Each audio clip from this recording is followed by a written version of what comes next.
going on, y'all? Welcome back to Fourth and Clutch podcast. I'm going to be your only host today. Darren stepped out to go to Seattle for the weekend, so it'll be just me today, but we got a few topics going on for you guys today. Other than that, let's jump into it. All right, so today we got the Thursday night football recap between the Denver Broncos and the Las Vegas Raiders. First and foremost, that was the most egregious game I've ever seen. I had the play-by-play playing on my phone while me and my girlfriend were catching up on Stranger Things before they released the brand new season. Um, but went back and watched more of the film afterwards, and I had to stop. It was one of the first games. I saw some crazy statistic where it's like the first game in over 50, 60, 70 years where there was more penalties than first downs in the entire game. I had said this the last episode. This is one of the most boring teams to watch ever. Um, they get they get some things done in the fourth quarter with Bo Nix and that offense, but for the most part, their offense is completely anemic. It's just something that is super boring to watch on film, and just with prime time, we had talked about flexing the Commanders out of prime time moving forward. I don't know if the Broncos have too many primetime games moving forward, but if they do, definitely flex them out. Nobody wants to see that garbage. Let's start with some of these players. We'll go into the Denver Broncos first with Bo Nix. He had completed about 57% of his passes, going 16 of 28, only 150 yards passing, one touchdown to two INTs. One of the INTs bouncing straight off Troy Franklin's chest into the defender's arms, the other one being 100% on him. 5 carries for -2 yards. Just overall horrible game from him. I just thought he played really bad. Where we're going through the live chat for the fantasy football. You can jump into the sleeper live chat, and I'm just seeing everybody just talk about, you guys ready for fourth quarter Bo Nix? It didn't happen. Just another horrible game from him. Completion percentage wise, he's continuing to dip. He's not taking care of the football, which we had seen was an issue at the beginning of last season. And then he kind of cleaned that up as the season went on, especially in that tail end of last year. But we've continued to see this throughout the season this year. It's almost like he's getting an INT damn near every game. So, yeah, other than that, just overall bad game from him. If he can somehow clean this up, I mean, Sean Payton's playing calling hasn't been very great at all either.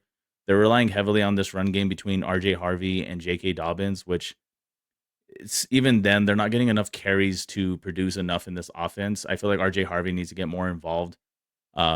J.K. Dobbins for sure looks like between the tackles kind of guy, but RJ Harvey is just like an all-around gadget player that they need to get more involved in this offense, especially with your number one weapon in these last several weeks being Troy Franklin. Cortland Sutton's not getting fed nearly enough.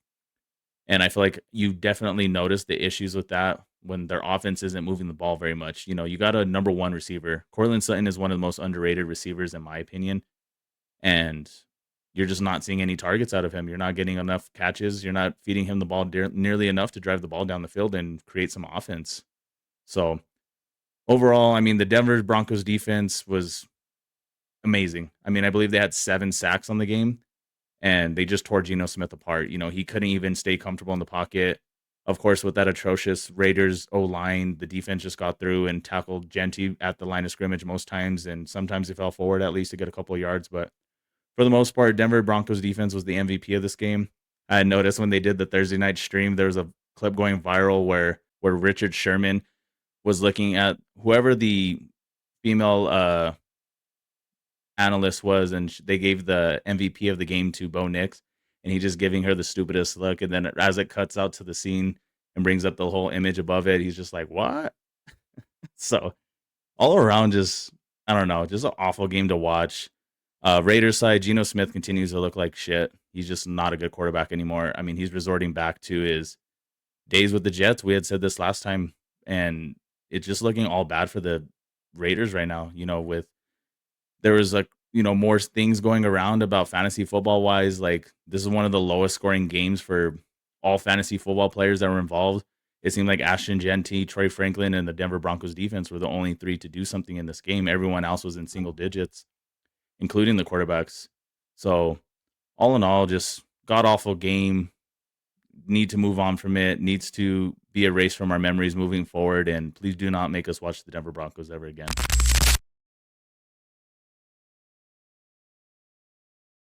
And then before we jump into our next topic, we had tragedy strike us these last couple of days with the passing of Marshawn Nealand from the Dallas Cowboys. Unfortunately, just god awful news. He believed the reports were that he was in a high speed chase, was fleeing, wrecked his vehicle, took off on foot before taking his own life. Just an awful thing for anybody to hear. Only 24 years old. If you recall, on Monday Night Football against the Arizona Cardinals, there was a blocked punt, and Marshawn Nealon was actually the one to recover it for a touchdown for the Dallas Cowboys. And this is just one of those things that you don't wish upon your worst enemy, somebody whose mental health is bad enough or any mistake they may have made to think that this is the only option, their only resort. Um, it's one of those things where like men's mental health is not discussed nearly enough in any aspect of life. And it's something that we definitely need to open up the conversation about. There's obviously more revenues and options for seeking help. I know there's something called BetterHelp that you can reach through, not a sponsor of the podcast by any means, but you know, if there's somebody that you can talk to, man or woman, definitely seek that out because leaving behind a family at such a young age is just a horrible thing on all aspects. Hate to see that became the option that he felt like was the only one to have. So rest in peace, Marshawn Nealand, and we'll jump into the next topic. All right, so now we're going to jump into our Week 10 preview of the NFL season. Can't believe we're already past the halfway point. Sucks to see. I was talking to a few of my buddies at work. Like, I can't believe in a few short months, I'm going to be just watching NBA basketball only and nothing else. And then we're going to have that little period of no sports where WNBA is probably going to be the hottest thing on TV, which is awful to say. But we'll jump into our first game. We have the Atlanta Falcons taking on the Indianapolis Colts in Berlin. I had thought that we were already over with the overseas games. I guess we have maybe one more, couple more. I don't know at this point. I don't want to watch them. I'm not waking up, and I'm in a decent time zone where here in the Mountain Standard Time, it's going to be about 7:30 my time. But I'm sorry, on a Sunday morning, I'm not waking up at 7 to watch football. Like I would love to, but then I'm just going to be dead tired to watch my Chicago Bears play at 11 o'clock. So we'll we'll see. I'll just look at the stats afterwards to see how my Jonathan Taylor on a couple of my leagues is doing. But we'll jump into the matchup. We got Atlanta looking like one of those teams that we had spoken about this with me and Darren about the fact that we don't know if they're a good team or not. They're competing with a lot of these good teams, so maybe they're good. They're just not getting over that hump at the end of the game. They just need to learn how to close out a game. They competed with the New England Patriots, which actually should have gone into overtime, but was cut short due to a missed PAT. But yeah, I mean, this offense is humming with Michael Penix at the helm. After I'd give him his harsh grade, I believe in episode 1 or 2, um, he's looked a lot better. I mean, him and Drake London are finally connecting, and this is what I had talked about. You have a Drake London in your offense. You need to feed him as much as possible. Obviously, no force feeding to the point where you're throwing in triple coverage, but even if it's a 50-50 ball with one decent corner on him, throw it up to him. The dude's like 6'4", 6'5". Like more times than not, he's gonna come down with it. And with Bijan Robinson, like he's looking like one of the better running backs in football. At one point, I was ready to crown him the best running back in football. Unfortunately, that looks like it's going to either McCaffrey or Jonathan Taylor at this point. But I think he's going to get right in this game. Indianapolis Colts have had a middle of the pack defense against the running back, so we'll see how that goes. I mean, I do believe that their key to victory is to get him and Algier fed often and early on those early downs, and then you know feed Drake London whenever you can because dude's a monster. He's a beast. With the Indianapolis Colts, we had seen Indiana Jones' reign come to an end, but even up to this point in the season, they still have one of the more prolific offenses in recent memory, like scoring, I believe, upwards of like almost 30 points a game. They're ranked first in the NFL when it comes to that regards. I believe this is going to be a run funnel. Atlanta's number one against the wide receivers and pass coverage in the league right now. So I don't expect Michael Pittman, Alec Pierce, and company to do a whole lot this game. I'm thinking they're going to have to rely heavily on Jonathan Taylor, which could lead to some issues with, just flooding the box and forcing them to pass. But at that point, we'll see. Like let's see if Daniel Jones is legit or not. Like this is a great defense against the pass, and if he can get it done, then It could be just another great story of a resurgence, just coming back to life. He was a high draft pick in that, I believe, 2019 draft class. I could be wrong off the top head, but yeah, it mistreated in New York, and it's great to see his resurgence in Indianapolis after bouncing around between a couple of teams. But all in all, probably won't be watching this game. If I had to pick anybody, I'm probably going to go Indianapolis in this one. I'm thinking that Atlanta's going to give them a good game, but they haven't been able to close out games much this season, so I'm going to go Indy on this one. And then the next game, we got the Cleveland Browns playing against the New York Jets. This is going to be an ugly one to watch. It's going to be Cleveland's great defense against the New York Jets' great nothing. So I have the Cleveland Browns in this one. I think the Jets, after having a fire sale, getting rid of their two best defensive stars, I just don't see them competing much in this game. I know Cleveland's offense hasn't been much to watch either. They have Dylan Gabriel, who just looks in the early part of his career. Obviously we have a lot to see moving forward, but as of right now, if I had to make any kind of prediction, he just looks like a journeyman quarterback. Everything about his mechanics, his footwork, how long he takes to assess a defense, he just looks like a journeyman quarterback to me. He looks like just a backup for the rest of his career. We'll see if we'll see Shedeur Sanders this season at any point. That can bring a lot of ticket sales moving forward, because he has stardom attached to him with just that last name. But yeah, the Jets, they look horrible. They haven't looked good, regardless who they've had at quarterback. They're going to give the start to Justin Fields again. It's sad to see, because as a Bears fan, I wanted nothing but the best for Justin Fields. Selfishly wanted to see a franchise quarterback in my lifetime, and unfortunately, he just wasn't it. It sucks to see, because he's just going to franchises that just don't know how to develop quarterbacks.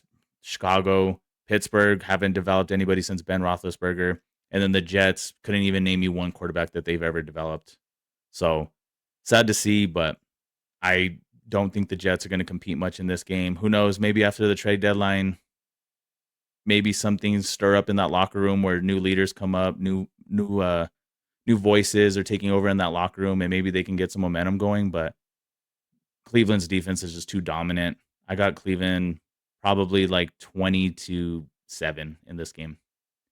And then jumping into our next game, we got the Baltimore Ravens versus the Vikings. This one's an interesting one, because you look at all the ratings, and Baltimore's had like a bottom of the pack defense all year long, but people fail to realize that roughly against my Bears, thankfully, right? But most of their starters ended up getting healthy.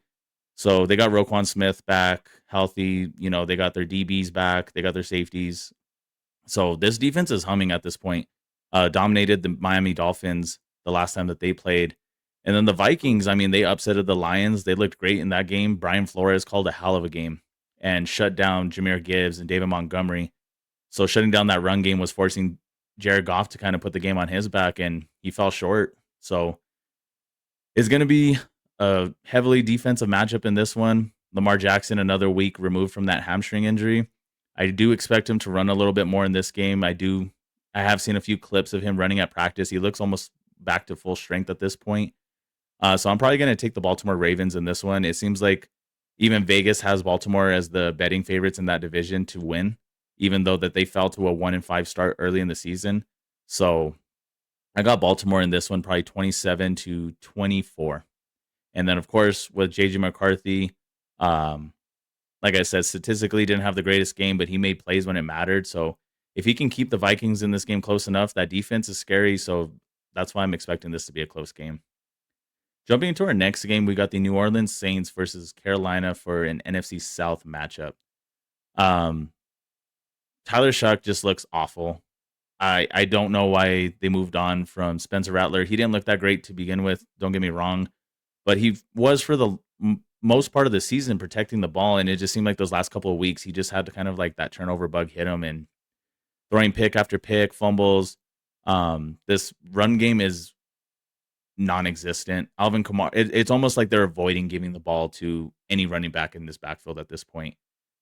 So they're just kind of leaning heavily on the pass, and neither quarterback has delivered consistently enough through the pass for this to even be a competitive matchup, in my opinion. But then again, it's a division matchup, so I'll give New Orleans Saints that. But in regards to the Carolina Panthers, with Rico Dowdle, He's been on a tear this season when he's been given the starting role, and it seems like he's going to be taking over again.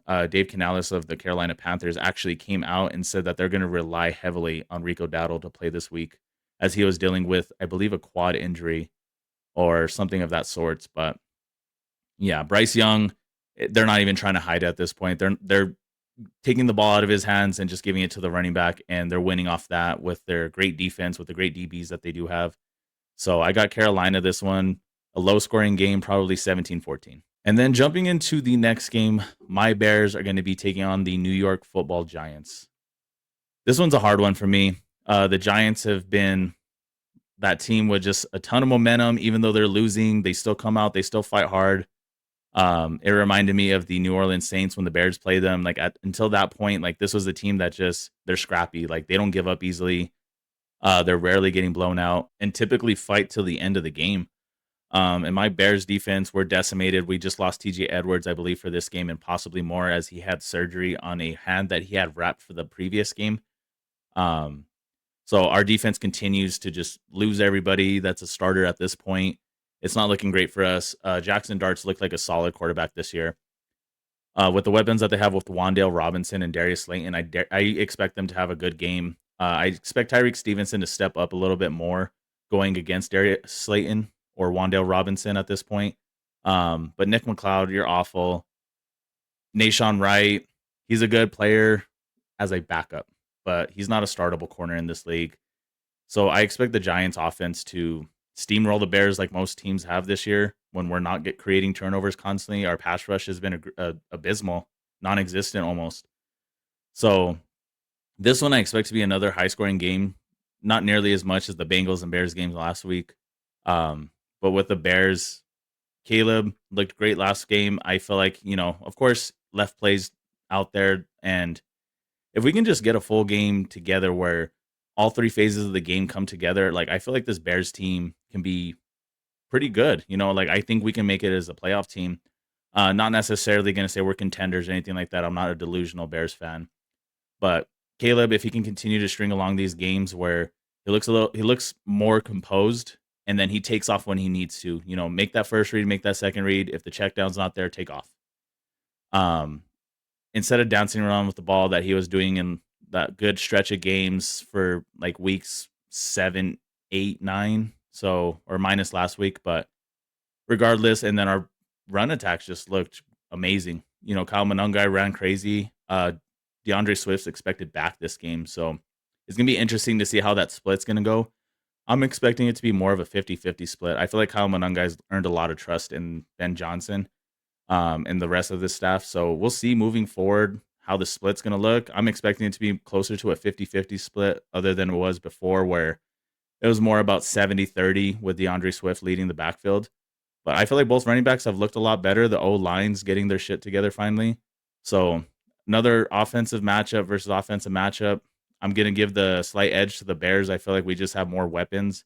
Unfortunately, with Malik Neighbors missing the whole season and Cam Scatteraboo as well. So I'm going to lean on the Bears with this one, going about 30-21. All right, for our next game, we got the New England Patriots versus the Tampa Bay Buccaneers. This one's going to be interesting to see, as we have seen New England have pretty much a cakewalk of a schedule at this point. You look at the records of all their opponents, and I think they combine for less wins than what the Patriots currently have right now. Tampa Bay coming off a bye.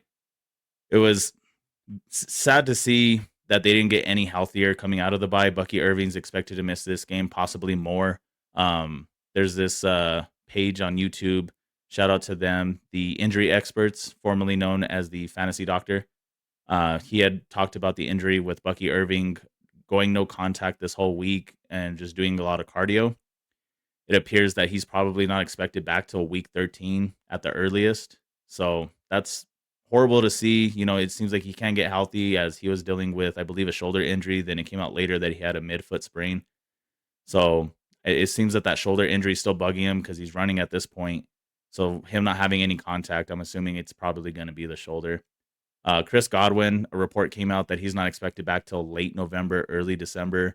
So another one where he was expected to come back after the bye, and then it's getting prolonged at this point. So Tampa Bay just can't catch a break with these injuries, kind of reminiscent of the 49ers.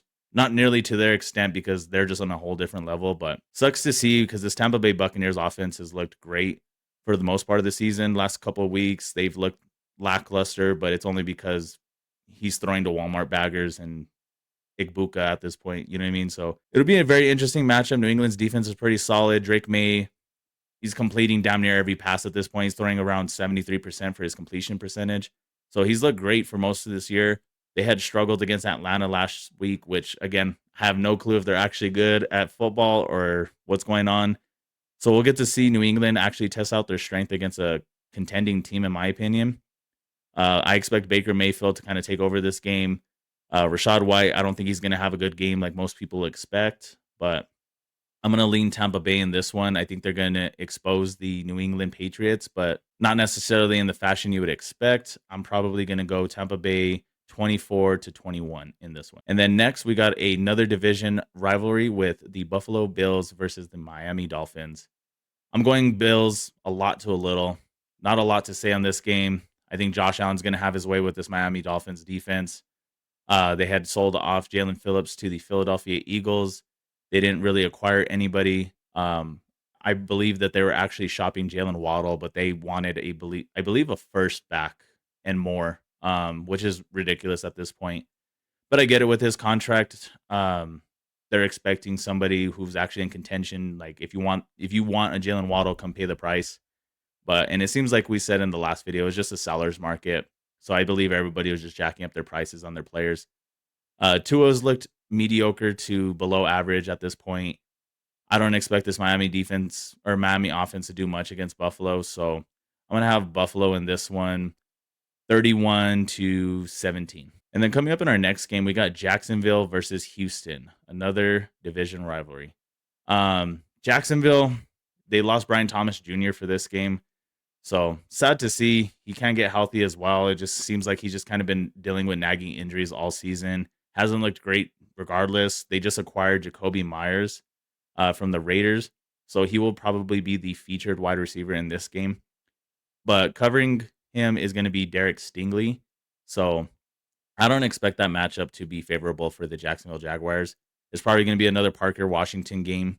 At this point with him, he's probably been their most consistent receiver this season with his hands. He's coming down with almost everything that Trevor Lawrence is throwing his way. Trevor Lawrence hasn't looked very great this season, in my opinion, anyways. And with Houston, they're going to be going without CJ Stroud this game due to that concussion he suffered last week. So they are going to be handing over the reins to Davis Mills. If you remember him, typical to, like a Sam Howell from the Commanders, where a lot of yards, a lot of mistakes. So, a lot of airing it out. And I expect him to kind of do the same this game. Even though Jacksonville's defense has been pretty good against the pass, I feel like Houston's running backs haven't been consistent enough for them to trust them. Woody Marks, he's had his moments, but he's a boomer bust player at this point. Like he has a great game or he has an atrocious game. Nick Chubb is well over the hill at this point. Hell of a career, but he's going to die out in Houston, unfortunately. I got Jacksonville in this one. I think Houston has the best defense at this point in this matchup, but I just believe Jacksonville is going to come out on top with the offense just getting a couple more points in this matchup. It's going to be a lot closer than I initially expected until I looked at the injury report. So I got Jacksonville in this one in a low-scoring affair. Probably got them 21-17 against the Houston Texans. And then another division rivalry, week of the rivalries. We got the Arizona Cardinals versus the Seattle Seahawks.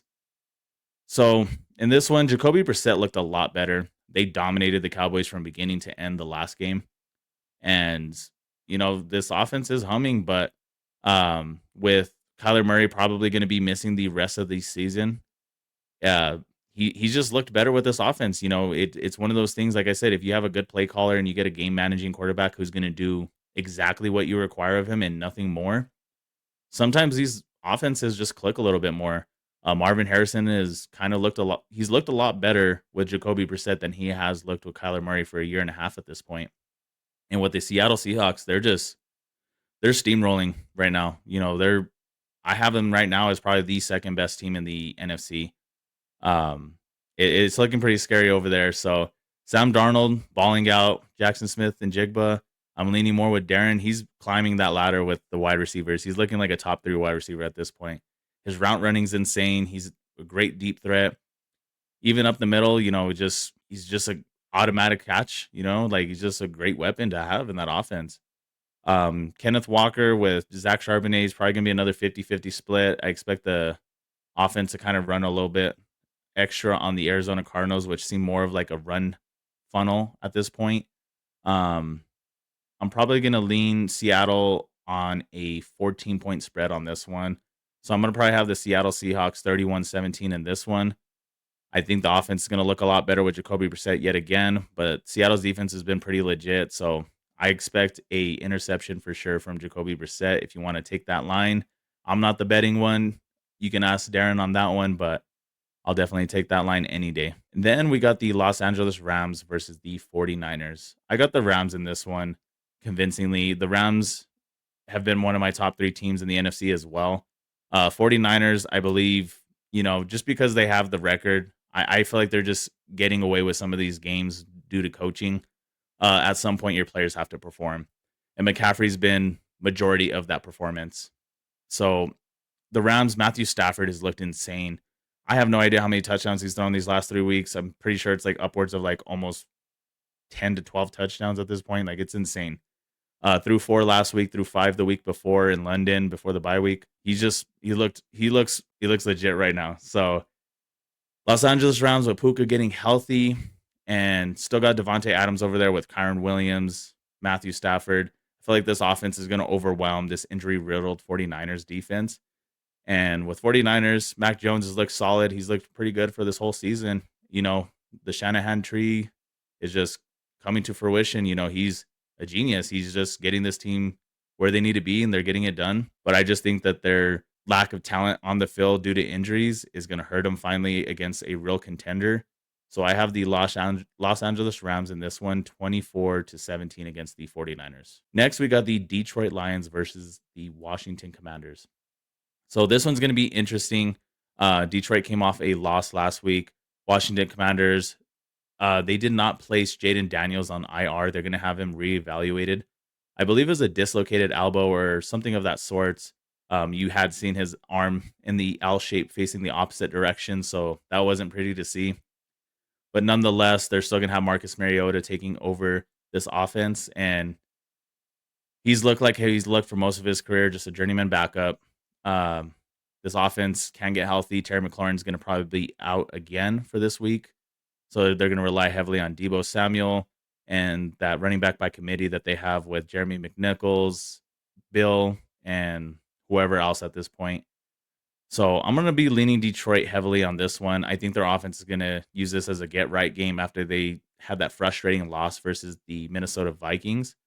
I'm going to have Detroit putting up 34 this game, and I'm going to have the Washington Commanders having 17. Moving into our next game, last game of Sunday, we're going to have Pittsburgh versus the Los Angeles Chargers. This one's unfortunate with the Chargers off to a hot start this year, and they can't keep their O-line healthy. Losing Joe Alt again to IR. Rashawn Slater already out for the year. They did acquire Trevor Penning, left tackle from the New Orleans Saints, but he's one of those guys like a serviceable backup.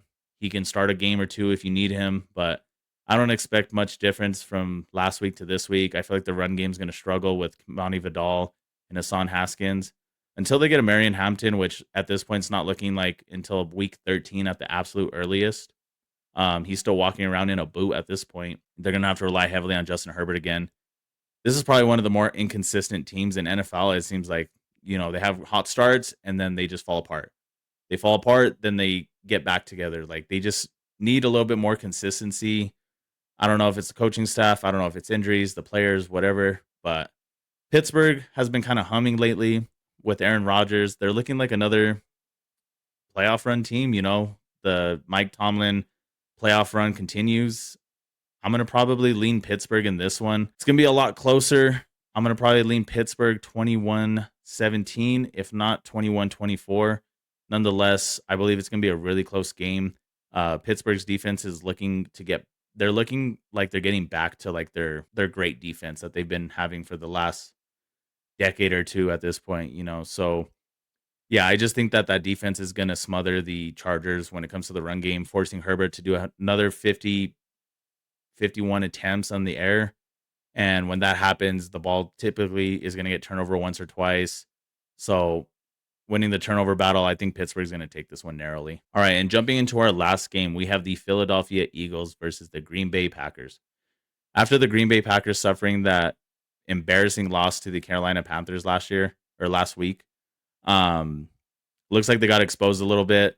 Don't ask Darren about how much he thinks the Green Bay Packers are fraudulent because he'll go off for a bit.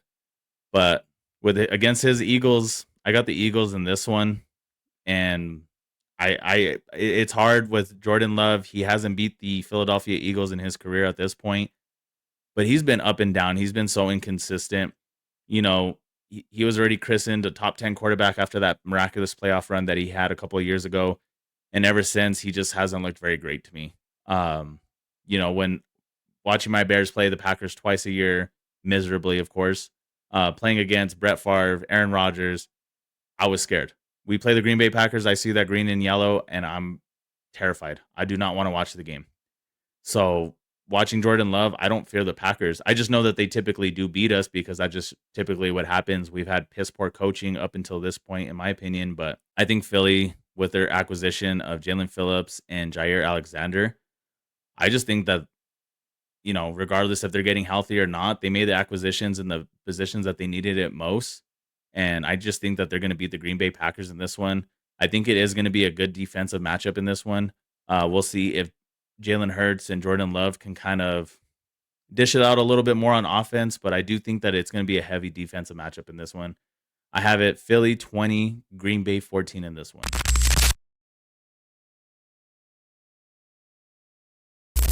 And then jumping into our next topic, I'm going to be doing some of my fantasy football finally.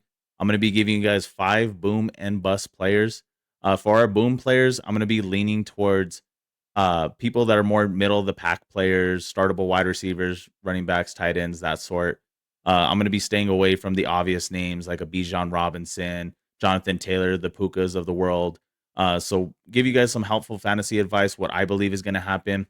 For my metric, I'm going to be having the boom players as beating their projections by at least 3 or more points. And then for my bust players, same thing. I'm not going to be using obvious names like the 4th string receivers on teams or backup running backs.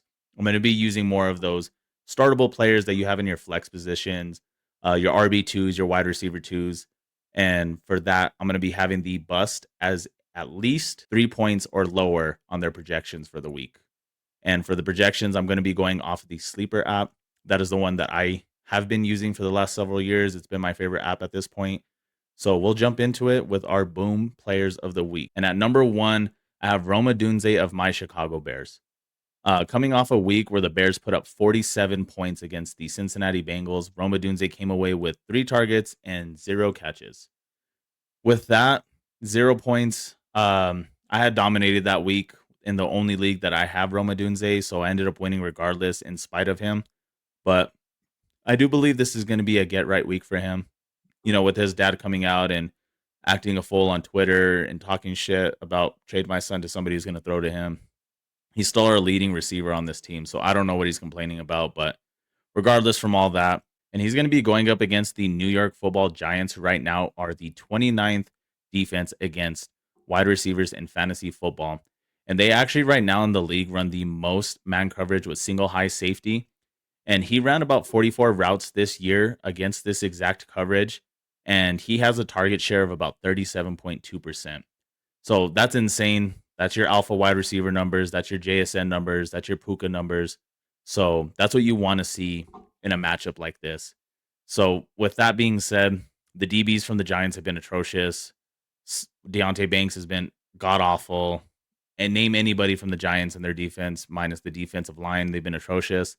I do see Caleb Williams, that's still his first target. It seems like that Ben Johnson tries as the game goes on to lean with the hot hand. And in most games, it has been Roma Dunze. As of late, it's been kind of DJ Moore, Olamide Zaccheaus, but I do expect Roma Dunze to get more involved in this game. I believe his projection right now is roughly around 12.2, 12.3 fantasy points in full PPR leagues. I expect him to break this again with my metric being at least 3 points over the projection. I do expect him to hit that 15, 16, 17 mark at the very least. Great matchup for him. I do expect him to have a great week. And my number two boom player of the week is going to be Darius Slayton of the New York Football Giants. So staying in this matchup, Chicago Bears right now are the fourth worst defense against the wide receiver position. Um, right now they have Tyreek Stevenson, who's been, in my opinion, a pretty decent startable corner. He's for sure number two. He's not nearly a one at this point. But with Nashawn Wright getting absolutely cooked by T. Higgins last week, Nick McLeod, who's going to be sharing some of that coverage with Darius Slayton, seeming like Tyreek Stevenson is going to be more against Wan'Dale Robinson and that type of receiver he typically does a lot better against. It's usually the alpha number ones that he has a hard time covering. And even for for most part of last game, he kind of had Jamar Chase. I wouldn't say locked up, but he tamed him quite a bit. I believe that it wasn't until the fourth quarter that Jamar Chase got a bulk of his yards. So he's done pretty well. But Nashawn Wright's been atrocious. Nick McLeod been atrocious. So with that being said, I believe that Darius Slayton is going to be the player to get a good chunk of targets this game. And right now, Darius Slayton's projections only about 10.75 points as of today. I expect him to break this. I expect him to get closer to the 15-point range. And with that being a name that you just picked up off the waiver wires for a weekly matchup kind of deal, having him in a flex position with a couple of these bye weeks with these stronger teams, with the Dallas Cowboys and the Kansas City Chiefs being these higher powered offenses, I definitely would plug him into your lineup if you absolutely need him. But I do expect him to have a good game against the Chicago Bears defense, who's been atrocious against the wide receiver position. And then for my third boom player of the week, I'm going to have Quentin Johnston of the Los Angeles Chargers. Right now, Pittsburgh has given up the fifth most points to the position. Darius Slay and Joey Porter Jr. at this point in the season have been awful. I believe there's only 105 players graded on PFF right now for the cornerback position, and they're both in the 70s. So they haven't played well at all. The defense is obviously just a pass funnel. The run defense has been a lot better, with the Los Angeles Chargers relying on Kamani Vidal to lead the backfield, and this Pittsburgh Steelers defense, being really good against the run. Like, I just don't see this being one of those games where he's going to get 15, 20, 25 carries. They're going to probably rely heavily on the pass. And Quentin Johnston at this point has connected back again with Justin Herbert. And, hopefully, he stopped talking to Madison Beer and they're back on the same page. But after the last game, he had led the receivers in targets, and he ended up coming away with that touchdown. Quentin Johnston's projected points right now are 10.75 points as of right now. I do expect him, again, same as Darius Slayton, to get into that 15-point range. I do see him. He's become the favorite target for the end zone for the most part of the season up until that injury. But then again, another week gone, another week removed from that injury. It seems like he's back to full shape. So I do expect Quentin Johnston to fade out Keenan Allen in this offense with the arrival of Aronde Gadsden, if that is how you pronounce his name. But it seemed like Keenan Allen was the odd man out of the three as the resurgence of the rookie tight end. But Quentin Johnston's looking like he's back to being the number one target in this offense, at least for the 1 week sample. But something with my guts telling me against this defense, going up against Joey Porter Jr., this is going to be the guy that they're going to target more. And I expect him to get roughly about 13 to 15 fantasy points this week. And my fourth boom player of the week is going to be Rico Dowdle of the Carolina Panthers. I had said it in a previous topic where Dave Canales came out and named him as the starter for the last week's game, went off for over 100 yards, and suffered an injury and kind of resting him for the beginning part of the week. But he had came out on a press conference and said that they're going to rely heavily on Rico Dowdle for this week. So with that being said, they're putting a lot of stock into him and kind of just like utilizing him for what he has been. He's been a monster. He's averaging well over 100 yards a game when they've given him the starter position. So New Orleans has given up right now the seventh most fantasy points to the position. And with Dave Canales giving that, that sign off on Rico Dowdle, like, hey, we need this guy to win games. They're trying to take the ball out of Bryce Young's hands. And, You can just tell. He's throwing for an 100 plus to like 150 yards at this point a game, and they're just trying to run the ball as much as they can. Their defense has been amazing. So with that being said, Rico Dowdle, I expect him, even with a 16-point projection, I'm expecting him to probably break the 20s again this week. Um, if you have Rico Dowdle, throw him straight into your lineup, plug him in, forget, and check your lineup at the end of the week, and you'll be happy that you did. And for my fifth boom player of the week, I'm going to have Dalton Kincaid of the Buffalo Bills. Right now, Miami is allowing the third most points in the league to the position.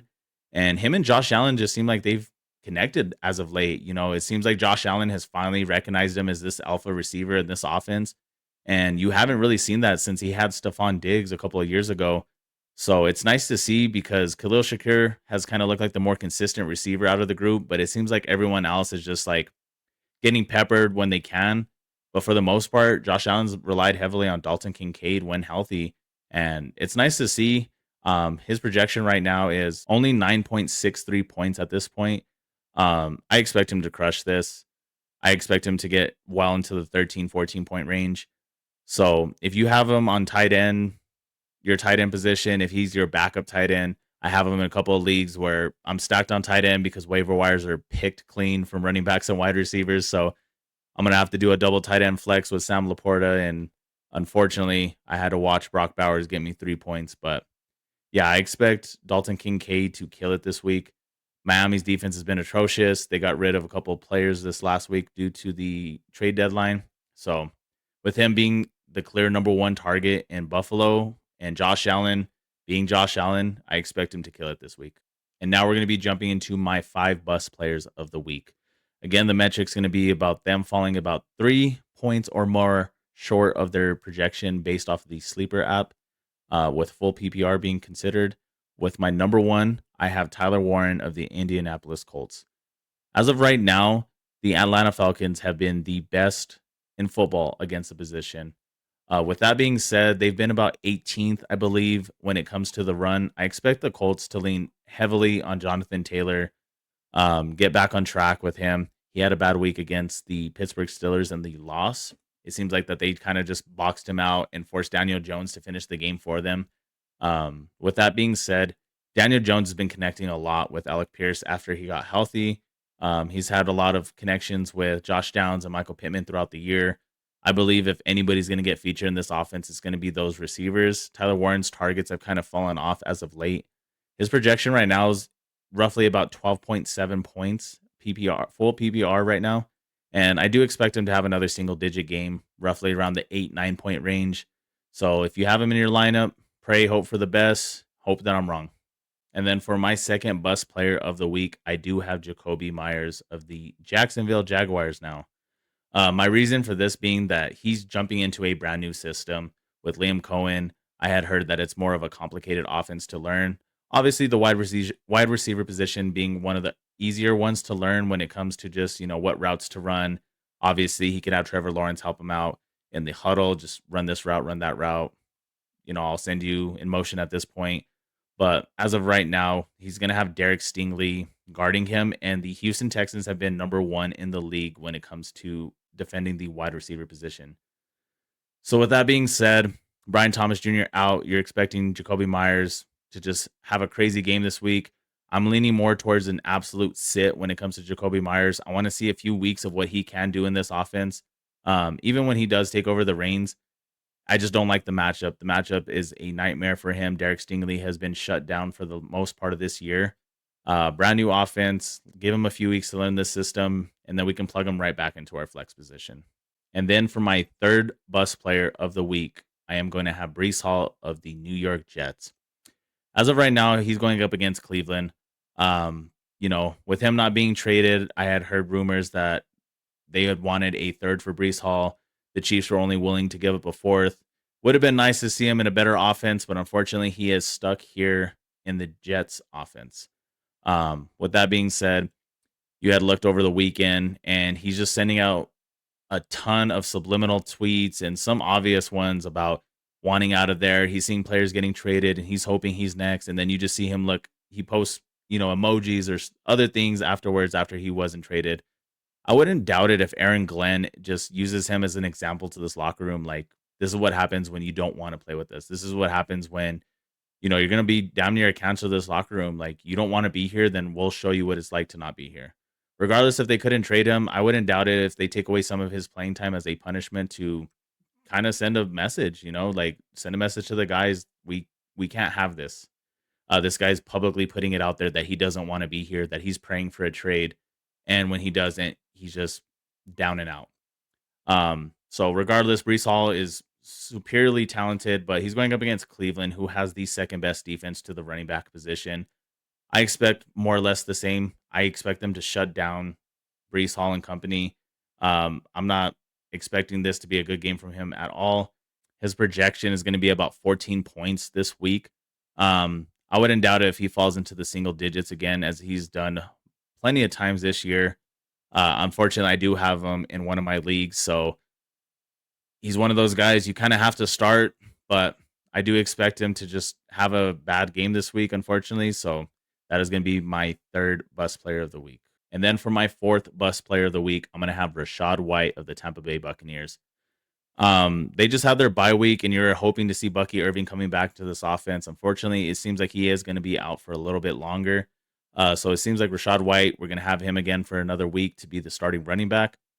The reason why I have him as a bust is they're playing the sixth best defense with New England Patriots. So this is going to be more of a pass funnel defense. I expect Baker Mayfield to just kind of have more of an air it out game.